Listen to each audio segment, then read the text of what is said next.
Друзі, привіт! А у цьому відео я розповім вам про дуже важливу обробку томатів. Вона потрібна для того, щоб усі ці квіточки запилилися і перетворилися на помідори. Тому що саме ця обробка простимулює квітки до зав'язування плодів, а також, якщо ваші томати дуже погано квітнуть, то ця обробка ще додатково допоможе утворювати більше квіток. Чим більше буде квіток, тим більше потім буде у вас урожай. Тому не пропустіть цю обробку. Робиться вона обов'язково у час, коли йде масове квітнення томатів. А це саме тоді, коли вже в перших гронах у нас почали утворюватися томати, але не всі, ще інде є квітки.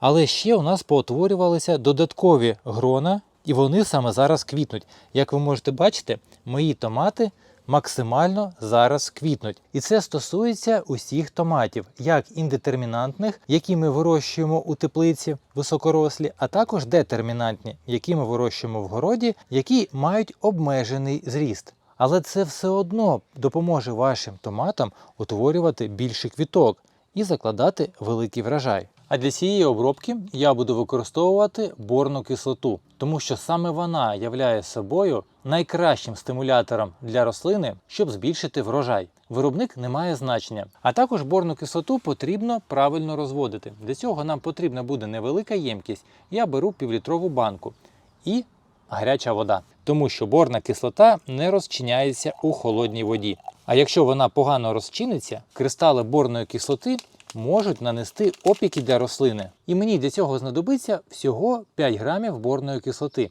Це чайна ложка повна, без гірки. Розчиняю у невеличкій ємності повністю, щоб не залишалося кристалів.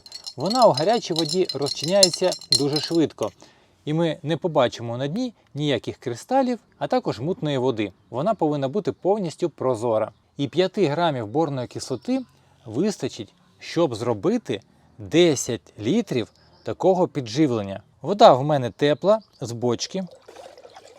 Я її зразу починаю перемішувати і вливаю сюди борну кислоту.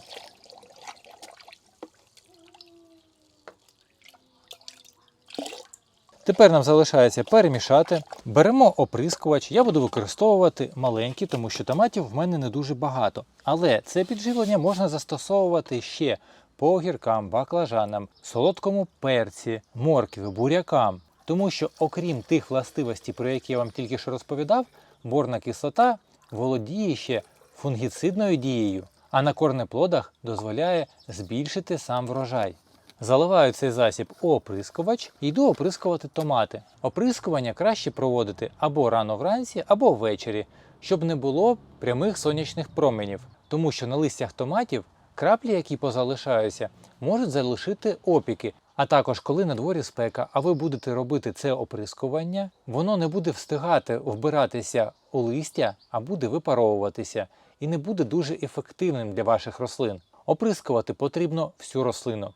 Квітки, плоди, стовбур та листя. І ви реально побачите після цієї обробки, що ваші рослини почнуть потужніше рости. Якщо на ваших томатах верхнє листя дуже мілке, скручується, то це підживлення також їм допоможе. Це явний признак нестачі бору. Саме томати виявляють найбільший дефіцит бору. Іншим рослинам він не так потрібен, але якщо їм обробити, то він не нашкодить. Також можна не тільки оприскувати рослини, а ще й підживити їх під коріння. Але оприскування по листу дуже швидко доставить бор у середину рослини, а підживлення під корінь буде робити це більш повільно, тому що бор дуже повільно рухається у середині рослини. Тому краще і оприскати рослину, і полити під коріння. Для цього попередню рослину потрібно полити, і 1 літру борної кислоти можна додати під кожну рослину. Якщо інформація з цього відео була для вас корисна, обов'язково поставте лайк, не забудьте поділитися цим відео з друзями, а також підписуйтесь на мій канал, щоб не пропускати вихід нових відео.